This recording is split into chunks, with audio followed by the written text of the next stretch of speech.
La question dit, celui qui m'a vu a vu le Père, alors comment pouvons-nous dire que les deux sont dissociés? Celui qui m'a vu a vu le Père. C'est une des questions qui revient le plus souvent, mais je vais y répondre encore. Quand vous prenez le livre de Jean chapitre 5, Jean chapitre 5, verset 37. 37. Jean chapitre 5, verset 37. Et le Père qui m'a envoyé a rendu lui-même témoignage de moi. Vous n'avez jamais entendu sa voix, vous n'avez point vu sa face. Vous n'avez jamais entendu sa voix, vous n'avez point vu sa face. Mais c'est Jésus, le même Jésus qui va dire, celui qui m'a vu a vu le Père, a dit bien qu'on n'a jamais vu la face du Père. Donc quand il disait celui qui m'a vu a vu le Père, de quoi parlait-il alors? Puisque dans Jean chapitre 5, Jésus lui-même dit, vous n'avez jamais vu la face du Père. Oui ou non? Oui. Et le verset 37, il dit bien le Père. Et le Père qui m'a envoyé a rendu lui-même témoignage de moi. Vous n'avez jamais entendu sa voix, vous n'avez point vu sa face. Donc on n'a jamais vu la face du Père. Selon la parole de Jean chapitre 5, verset 37. Mais est-ce que quand Jésus leur parlait, ils ne voyaient pas Jésus? Il le voyait. Il était devant eux. En chair. Mais pourtant il dit on n'a jamais vu sa face. Le même Jésus en Jean chapitre 14 dit celui qui m'a vu a vu le Père. Comprenez bien qu'il ne parle pas de voir de manière physique. Parce que si c'était voir de manière physique, Jésus ne va pas se contredire en disant dans Jean chapitre 5 verset 37, vous n'avez point vu la face du Père. Donc il y a une différence ici entre celui qui m'a vu a vu le Père et personne n'a jamais vu la face du Père. De manière physique, Jésus n'était pas la face du Père, il était la face du Fils. Mais dans Jean chapitre 14, il dit celui qui m'a vu a vu le Père. Regardons qu'est-ce qu'il veut dire par voir.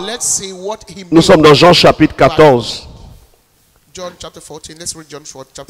Regardez le verset, je prends plutôt le verset 8. Philippe lui dit, Seigneur, montre-nous le Père et cela nous suffit. Jésus lui dit, il y a si longtemps que je suis avec vous et tu ne m'as pas connu. Philippe, celui qui m'a vu a vu le Père. Comment dis-tu montre le Père? Il s'arrête là? Non. Regardez le verset 10.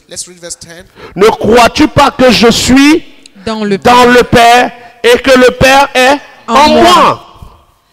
Les paroles que je vous dis, je ne les dis pas de moi-même. Et le Père qui demeure en moi, c'est lui qui fait les œuvres. Croyez-moi, je suis dans le Père et le Père est en moi. Croyez du moins à cause de ses œuvres. Écoutez, toi-même qui as posé la question, si tu es réellement né de nouveau, tu dois avoir le Saint-Esprit. Mais quand tu as le Saint-Esprit, où est-ce qu'il habite? Il habite en toi. Et selon la révélation de l'apôtre Paul, dans le livre d'Éphésiens, nous sommes assis dans les lieux célestes en Christ, n'est-ce pas? Donc nous sommes en Dieu dans les cieux, nous sommes déjà avec Dieu dans les cieux, mais Dieu est en nous sur terre. Il dit, je suis dans le Père est en moi, parce que Jésus, celui qui va venir naître, s'incarner dans l'enfant dans le ventre de Marie, était déjà en le Père avant la création du monde. Il existait déjà. Donc il dit, je suis sorti du Père, non pour faire ma volonté, mais pour faire la volonté de mon Père qui m'a envoyé.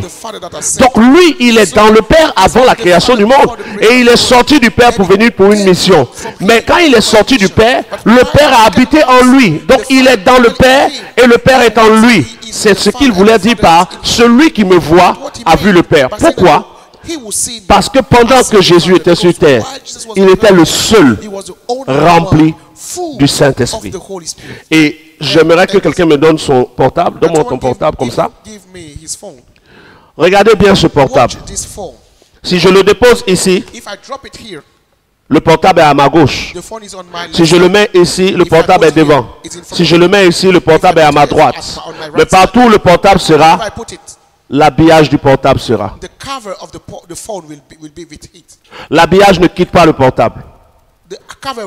Donc, le portable est à l'intérieur de l'habillage. Et partout où le portable est, l'habillage est. Celui qui voit le portable voit l'habillage. Partout où est le portable est l'habillage.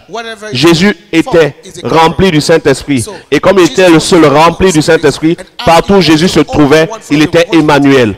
Dieu avec nous. Pourquoi? Parce que Dieu était en lui partout où Jésus se trouvait. Amen.